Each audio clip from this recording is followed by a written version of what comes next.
Along with Bob Schreck, we're at Pittman High School, and yes, it is Thanksgiving morning. Can you believe this weather? Just an absolutely gorgeous day to cap off what will be a great season for Clayton and not a bad one for Pittman, whichever one comes out on top. Like, this game has a lot more meaning than a lot of recent Thanksgiving games between Pittman and Clayton. And, of course, Clayton, which has struggled for so many years since the consolidation at Delsey, has a chance not only for a winning season, it's first since 1959, before Mike Linder was the coach at Clayton High even, but it has a chance to tie for the Tri-County Conference Classic Division title. And, of course, Pittman also 4-3-1, so a winning season at stake for the Panthers as well. This is probably, Mike, one of the more meaningful games in the Gloucester County area today. And because of that, we anticipate not only the big crowds because of Thanksgiving, but because of the excitement that has surrounded this game. We've got a couple of young coaches here, but guys that have really gained in reputation in a very short time. Jim Barron has done an outstanding job at Clayton, Mike, and you know, it's kind of interesting, the coaching staff that he's put together. Joe Hartman, the longtime coach and AD at the Eastern Regional High School, is now an assistant on that team. Jim Hall, the athletic director, former head coach, is part of the coaching staff. They've done an outstanding job, Mike.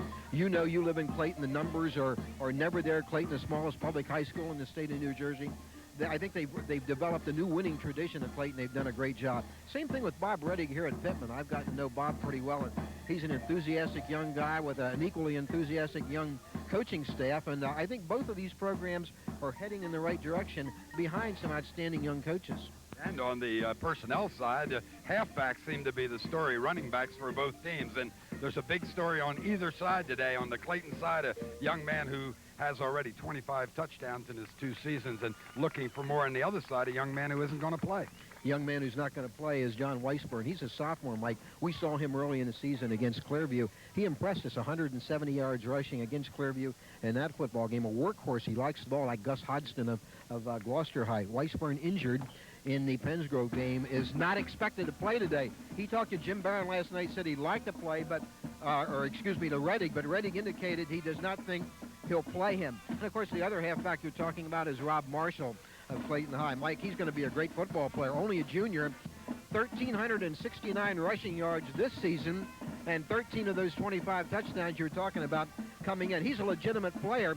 Where's number 32, OJ's number? Might have a little meaning there. And he's the kind of guy that is exciting, can give you the big runs, and can do it at any time. Pittman and Clayton coming up. We'll go back now to the studio with John. Thank you, Mike and Bob. It should be an interesting contest in the Tri-County Classic Division. Clayton trying for their first winning season since 1959. We'll have all the action coming up next on Channel 5.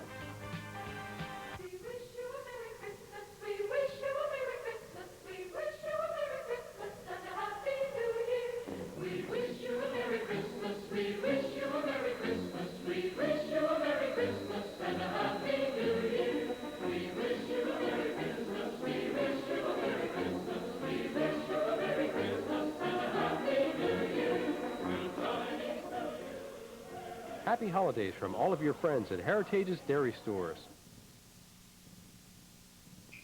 Dippy's, with ice cream cakes and yogurt pies all year round, wants to wish everyone happy holidays, Dippy's style.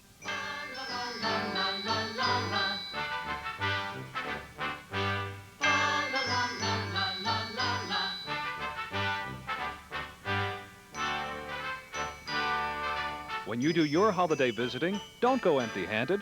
Bring a delicious holiday treat from Dippy's. Call 468-4441. Channel 5, Store Cable Communications presents Tri-County Conference football from Davis Field in Pittman. It's the Clippers of Clayton High School and the Panthers of Pittman High School. Happy Thanksgiving, everybody. Mike Linder along with Bob Schreck for Channel 5. And a big crowd here at Pittman today, understandably, as both teams go for a winning record. That's somewhat more important, perhaps, for the Clippers of Clayton, not having had one since 1959. Pittman has won the toss and has elected to receive, and for play-by-play, Bob Schreck. Bob, broken ball kicking off for Clayton High. The deep men for Pittman. Pat Quinn, number 41. Rich Sharpnack, number 48. An absolutely perfect day for traditional Thanksgiving Day football at Pittman High. We're underway. Short kickoff by Quinn, taken by one of the up-men at the 24-yard line. And a good return, outstanding return by Jim Berwick out to the 45-yard line. Now, that's a name that could prove significant today because Berwick is the one who is replacing John Weisburn, the fine sophomore we were talking about in the pregame. So Pittman with outstanding field position at its own 45. And Berwick has waited a long time for this, Bob. As you know, he was penciled in as the probable starter before the season came in, and then Weisburn, the sophomore, just took over, and he's never been able to get back in until the Weisburn injury. Berwick and Sharpnack, the backs behind the quarterback. Pressman and movement by Clayton, apparently. This will cost the Clippers 5 yards. Silvio DeCritico, the right defensive tackle, wearing number 66, jumped off sides. George Bendini, the referee today in the white hat. Good ball. Encroachment, defense, first down. 1st and 5, on the ready. I've known George for a long time, Bob. You play ball with him, did you? Played football with him in college, Boy. at Trenton State College. He looks so young. Yeah, he is actually a little older than I am, I believe. So Pittman in Clayton territory just past midfield without running an offensive play. 1st down and 5 for the Panthers. Sharpnack with the handoff, and Sharpnack gets a couple of yards down to about the 45. Sharpnack has had an outstanding season for the Clippers. Weisburn and Sharpnack provide an outstanding 1-2 running punch for Pittman. Pickup of about 4 yards, 2nd down and 1. Now, Coach Reddick, as we saw in the game we did early in the season against Clearview, had this team just running straight fundamental football, did a lot of trapping, pulled the guards, liked to get them out in front of the runners, and they were very, very efficient in that first game we had them on Channel 5. Berwick with a lot of room over the left side, got some good blocking, gets the 1st down plus more. So Pittman moving on its first possession as they get it down to the 41-yard line. Excellent counter play that time. Really had the linebackers from Clayton moving to the left side, and they were coming back in the opposite direction with the 2nd man through. Counter, important part of the offense here for Reddick and staff for the Panthers. 10 minutes, 25 seconds remaining first quarter. No score. Pittman driving after taking the opening kickoff. Berwick, same play. Good running room again for Berwick, and Berwick taking advantage of his opportunity here with 3 good offensive plays already, including the opening kickoff. This advanced to the 35, pickup of 6, 2nd down and 4. Well, this is the case with almost any good running back, Bob. You have to have some blocking out in front of you, and frequently somebody in the backfield will help you out, and you really don't hear that person's name. That time, number 48, Rich Sharpnack, just led the way through the hole along with Chris Thurston coming from the guard position, and they opened it up for the Panthers.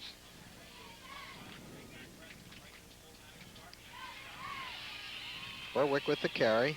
Not a lot doing this time as Clayton has its best defensive play. Sean Newland, Rob Marshall making the tackle. Newland playing at left defensive tackle. Marshall playing at the linebacker slot. There's Bob Reddick. Reddick in his 3rd season here. 3 and 6 a year ago. 3rd down and a long 3 for Pittman. They are at the 33-yard line of Clayton.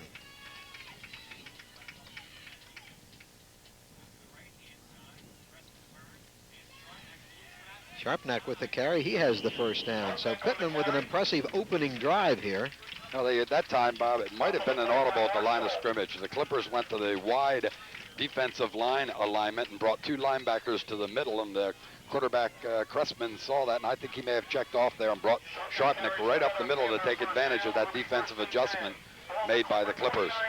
Back-to-back 1st downs. The ball at the 28-yard line of Clayton. 8 minutes, 50 seconds to go first period. Clayton has not touched the football, and Pittman taking it all the way down. Berwick trying to get to the outside, dragged down, though, in a nice defensive play by Derek Crenshaw. Crenshaw, not that big, Bob, but he does a great job. He's only a 140-pound senior. Can you believe that? We're playing out at the corner, but that time the defensive support, the inside, the end was really taken away, and it was up to Crenshaw to handle it. Set himself well and did a good job on that play. Gain of 4, 2nd and 6. The ball just inside the 25-yard line. Berwick getting a lot of work over the left side and picking his way for a couple of yards. They'll be short of the 1st down. Well, that time Sharpnack got out in front of him, but Thurston, the guard, never got there to turn up and lead, and that's why they only got a couple of yards out of it when they've been averaging 6 or 7 on that play. Big 3rd down play now for Pittman, and see if whether or not they give Cressman the call at quarterback and have him toss one. They did an awful lot of practicing before the game, Bob, on the corner pattern with their receivers, running them down into the right corner. 3rd down and 4 call. The ball at the 22-yard line. Berwick again. Berwick picking his way, will not have the first down, be about a yard short. Yeah, he'll come up a yard and a half short. You're right. They tried to go back with that crossbuck, the counter play off the left side. Remember, they got big yardage earlier out of Berwick on that play. Thought they'd try it again here. It is about 2 yards to go. The ball at the 20-yard line. Key early play in this football game. Pittman trying to sustain its drive and Clayton trying to hold on downs. 4th down and 2 call. Berwick again. Berwick is drilled, and I do not think he has the first down. Good defensive play by Clayton. The Clippers hold and will take over the football. Ralph Colazzo, number 54, is the first man, hits him, and in with him is Len Smith, the big nose guard that plays out there, and they really piled him up. And maybe they anticipated that. That was the play that they had gotten most of the yardage out of, with Sharpneck coming in off left tackle, leading the way for Berwick. Didn't happen this time. Keith DeFrance runs the attack for the Clippers, and he's had a fine season, kind of an unheralded quarterback having a great season. Crenshaw with the carry, and Crenshaw is not going to get much. Good play on the corner by Joe Shoemaker, a 200-pound senior for the Pittman Panthers. A little surprise, plays at the defensive end position. Think they fooled anybody running Crenshaw on the first play instead of Marshall? I'm sure the Pittman players out there are still taking a look in the backfield and seeing that big number 32 there and anticipating him getting it 2 out of 3 times at least. Crenshaw actually lost a yard on the play. Now Marshall at the tailback position, and he'll have his first carry, and he is hit, and he's going to be dragged down for a loss. Outstanding defensive play made by number 66, Brett Somerville. Or excuse me, that's Jeff Moore. Jeff Moore, 66, yeah. Jeff Moore. Well, you know, they have difficulty running it. People will say they might be stopped, as you see this huge crowd here, along with Mark Narducci from the Inquirer, WIP, and Channel 5 Sports covering it. But they can always go to the air with Keith DeFrance, who's had a super season. 10 touchdown passes. The pitch to Marshall. Marshall cutting it back inside, and he'll be dragged down after a short gainer. Good defensive series by Pittman, and Thurston with the big play here. Chris Thurston makes the tackle, and Clayton will be forced to punt. Pittman very impressive on those 3 downs defensively. Yeah, 1959, the last championship season for Clayton. They had to win this game on Thanksgiving that year also to win the championship, and they struggled for over 3 quarters, Bob, before they broke loose against Pittman to win that one and win that last championship in 1959. Broken Ball does the punting for the Clippers and gets off a pretty good one. It'll be taken on the run by Quinn, and Quinn driven out of bounds, but Pittman again is going to have good field position for its second possession. There, 4 minutes 40 seconds left in a scoreless first period. Pittman with the upper hand so far, although no score. Ball at the 39-yard line.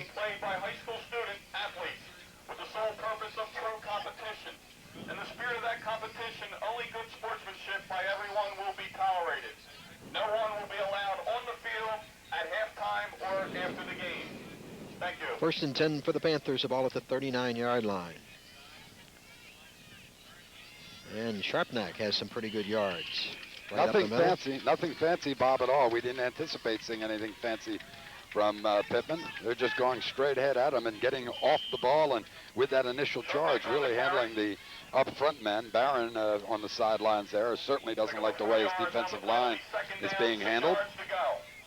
Sharpneck got 4 to the 35. 2nd down and 6 for Pittman, which has the only 2 first downs of the football game. And they fake the handoff. Going deep is Cressman, and it's intercepted. Intercepted by Vic DeFrance, and DeFrance is dragged down, so the tipping drill helps Clayton in this situation as Cressman threw his first pass intended for Brooke Beauregard. Excellent coverage by the Clippers, and the first turnover of the football game gives Clayton possession. That was an interesting play, particularly for the defense, Bob, because there were 2 different fakes there that could have had the defensive backs reacting, and instead they held their position and stayed deep. And DeFrance was right there. We'll take a look at it here. Here comes the first fake, and then the fake on the reverse, and then he steps back, and look, they're still with him fine, and then the ball knocked up in the air, and there is DeFrance. Ernie Williams with the handoff for Clayton. 3:30 to play in the first period. Still no score. Clayton with possession now at its own 37-yard line. Pickup of almost 5. We'll call it second down and 5. Both teams 4-3-1. This one of the top rivalry games in the history of South Jersey football. And big crowd on hand on a beautiful Thanksgiving morning. They run the draw play to Marshall. Marshall breaks a couple of tackles. Short of the first down, he gets a couple. And Pittman so far doing a good job stopping Marshall, who has 1,359 rushing yards on the season coming in, and he's only a junior. Yeah, Pat Quinn that time was not fooled and waited, held his position at the left defensive halfback spot. Saw Marshall get the ball and close quickly on him. Third down and 2 as Marshall got 3 on the play. The ball on the Clayton 40-yard line. Now they split the backs behind DeFrance. And there's movement. Clayton will charge 5 yards here. Leo Ortega moved on the left side, so they'll back up 5 and make it a third down and 7. Dead ball. Procedure on the offense. Yeah, Ortega that time actually was forced to do it in his own mind, Bob, because of a defensive adjustment made by Brooke Beauregard, number 44, the defensive end, who widened a little bit, and then because it was going to be the quick pitch, Ortega believed he had to get out to get an angle, and he moved, and that was the illegal procedure. Third down and 7 call for the Clayton Clippers. DeFrance fakes the draw, back to throw, overshoots the intended receiver. He had a man out there, but it was overshot. Ray Stickelman was the intended receiver on the play. Yeah, he would have been better served if he just dumped the ball that time to Marshall, who broke into the flat, faked the block in the backfield, and then came out into the near flat, and he was actually wide open. Brett Somerville deep along with Pat Quinn for Pittman. Broken ball does the punting chores for the Clippers. Clayton still without a first down here in the first period. 2:22 to play.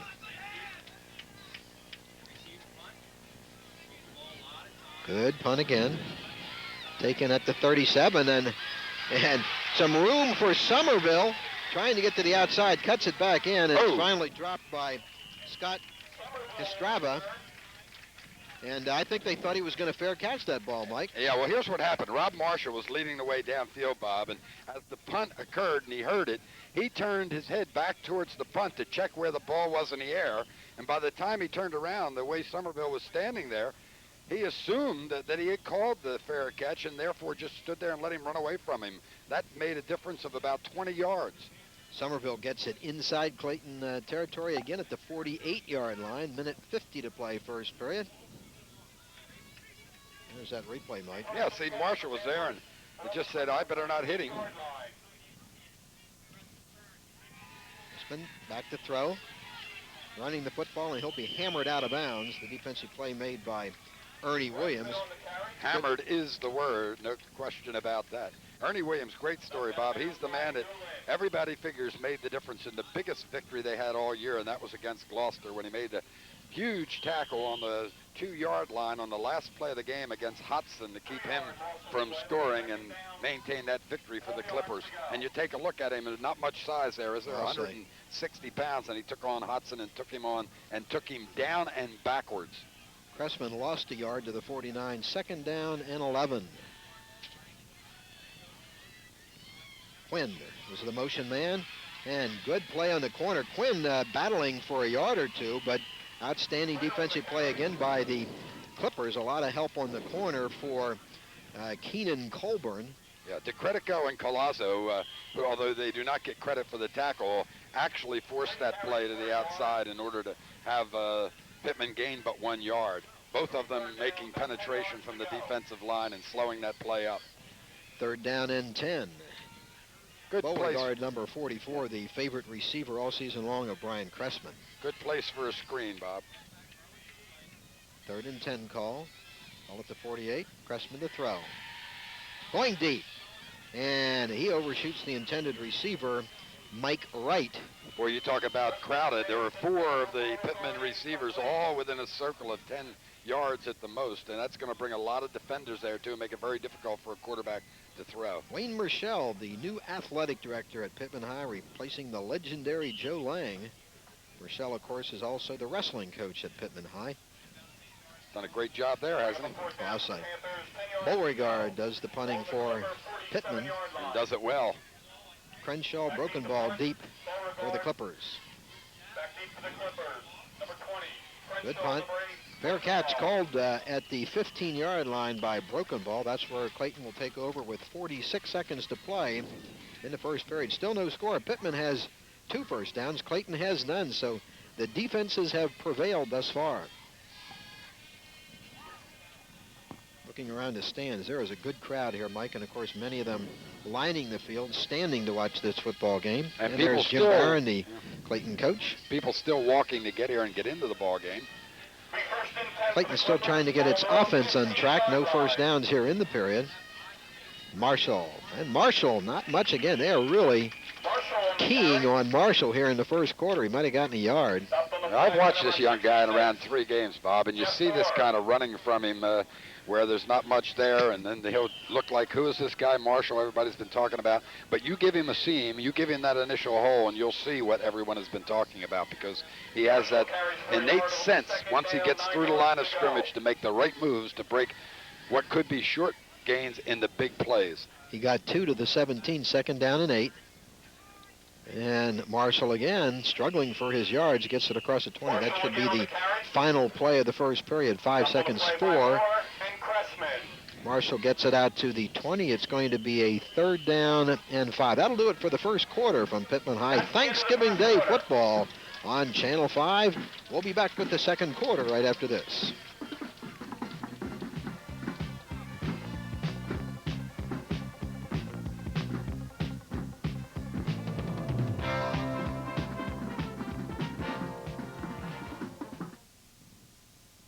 Let Royal Dodge help you turn auto buying right side up. We're the newest and fastest growing full-service Dodge dealer in South Jersey, with a courteous sales staff always ready to assist you with your car buying needs. 10 bays of high-tech service, a well-stocked automated parts department, and a complete body shop on premises. Get it right at Royal Dodge, where service reigns. Route 45, Mantua Avenue, Woodbury. Paintball. You take your friends or the guys from work and head into the woods to find the enemy flag and capture it before... Paintball, the outdoor adventure of a lifetime. Get your goggles, your paint gun, and your paintballs. Get the gang from work and join the fun this weekend for just $29.95. Call 464-1068. National Paintball Supplies in Mantua. Everything for the Paintball Commando. Mike Linder and Bob Shryock at Pittman High. First play of the second quarter coming up. 3rd down and 4 for Clayton. And short of the first down, the run by Crenshaw. He gets only a couple. And that Pittman defense, I guess, has been the story of the ball game so far, Mike. Well, they've certainly shut down the Clippers. They're making the hits before, as we indicated, right before the break for the quarter, before Marshall can get started. And they have the speed in the Clipper backfield, but they've got to have some kind of opening. It has not happened. 4th down and 2. The ball at the 22-yard line. Broken ball will punt for the 3rd time. Pittman again should emerge from this with good field position. They got it. And there is a mistake by Pittman. Barron pulling one of those Paulsboro tricks. In his background, of course, associated over there. And the old, if you need less than 5, go to that jump down into the 3-point stance and hope that it draws somebody off sides. It worked this time. Dead ball, encroachment on the defense. And of course, Barron credits Tom Brown, Mike, with a lot of his knowledge in coaching the sport of football. Was on Brown's staff. First down. George Bendina making the call, and now Clayton does have its first down at its own 28-yard line. A couple of the assistants from Pittman not at all happy with that play. Williams and Marshall, the backs behind DeFrance. First and 10 for the Clippers. Ball on their own 28-yard line. Marshall bounces off one would-be tackler and gets some pretty good yardage, but Pittman continues to hit him with 2, 3, 4 tacklers. Now, I think it's going to come down to Keith DeFrance, the fine quarterback for Clayton, Bob, because they're just bringing like 8, 9 players up to the line of scrimmage when you count the down linemen and the linebackers, and more or less saying, go ahead, DeFrance, you try and throw the football because we've got to stop everybody at the line of scrimmage. We've got that 8-man front essentially, well, 4-4. And nice carry this time by Ernie Williams, is close to a first down. Williams on the carry. I think it's short, but never know with these lines on the grass field. Huh? They got to bring the chains in. The ball at the 38-yard line. It's close enough for a measurement. 10 minutes, 28 seconds to play in the first half. Still no score. A couple of 4, 3-1 teams trying to come up with a winning season. On television and radio. You can watch today's game today at 4 p.m. on Channel 5. We're at Davis Field at Pittman High. Today, 4 o'clock. Getting ready for the NJSIAA playoffs this Saturday. Woodbury and Maple Shade will be doing that game. They're short by about 2 feet. Today's game is also broadcast by Steve Crispin on tape delay. At the 38-yard line. And it'll be third down and less than a yard for Clayton. It'll be at 2 o'clock, tape delay on radio. Well, you got to go with Marshall, don't you? Getting that I formation. Just send Ernie Williams in front of him. Lead off that left tackle slot. Take him forever to set the chains on the far side. There it is. And now an official's timeout. Clayton not doing well on third down conversions, 0 for 3. They do have that 1 first down on the penalty. Panther cheerleaders led by captains Danielle Doherty and Valerie Apostle. The third down for the Clippers, less than a yard to go. Ball at the 38-yard line. On their own 38. Third down play for the Clippers. Left tackle Marshall, led by Williams. The other way, huh? Marshall, Didn't I don't know. I don't think he has it. Oh, I'll tell you what. I think he had it, and then I saw the linesman back off after there was movement backwards. He did get the first down. Pittman fans don't like the call, but they will give him the yard and the first down. Oh, they're going to change now and measure it. Oh, my goodness, amazing. Well, they signaled the first down, but they're going to bring the chains back in. And I tell you, from this angle, Mike, it looks like he still could be... maybe 6 inches short? Yeah, a little bit short. This is interesting. It's going to be a foot either way. And amazing to me, George Bendini signaled the first down, and they moved the football, but the linesman did hold his spot, which allowed them then to bring the ball over, put it down there, and bring the chains in. I'll tell you what, this is a crucial one for Clayton. No, he does not get it. It is 1 foot short. Now what do you do, Mike? You go for it. The way this game has been going, they need something. Obviously, they need something to excite them. I say, you say, all right, guys, we're going to have the confidence in you right now, and we're going to go for it. And I'll tell you what, they just brought in Big Joe Hess, number 89. What a great season he's had. Hess has been the leading receiver, 23 catches. And he did not start today, and I could not figure out why, what the reason for that was. We were not given any advance indication he would not start. And maybe they're going to follow him off the tackle slot, off whatever side he lines up on, right side. Fourth down and a foot. Clayton with a bit of a gamble here. The ball at their own 38-yard line. I'll tell you what, if the big guy in the backfield can't get it, well, the little guy takes it, huh? He's got it. He's got it plus some. Good job by DeFrance for the first down, so Clayton will maintain possession. The safest play you can run in that situation. Well, the only problem with that is when so frequently quarterbacks want to go on a quick count and they get up there and the team isn't set. You see that happen frequently, but they didn't go on the initial call. They've waited for 1 or 2 counts, and that makes it that much more effective. First and 10, the ball at the 42-yard line. Going to have to throw the ball to Hess, I believe, to get things opened up. They've got to loosen the Pittman defense. 9:40 to play in the half, still 0-0.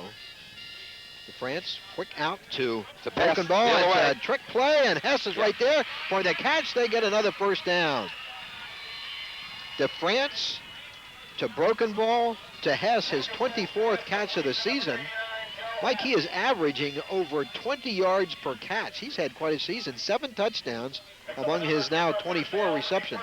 Well, I've seen him in 3 games, and you can see this is definitely a lateral thrown backwards. Now broken ball sees Hess. Hess, by the way, read this well. There was a man deep, and so he took the seam, the opening right there. You can see the defender coming in from the deep position. So credit Hess for changing the pattern. Clayton and Pittman territory for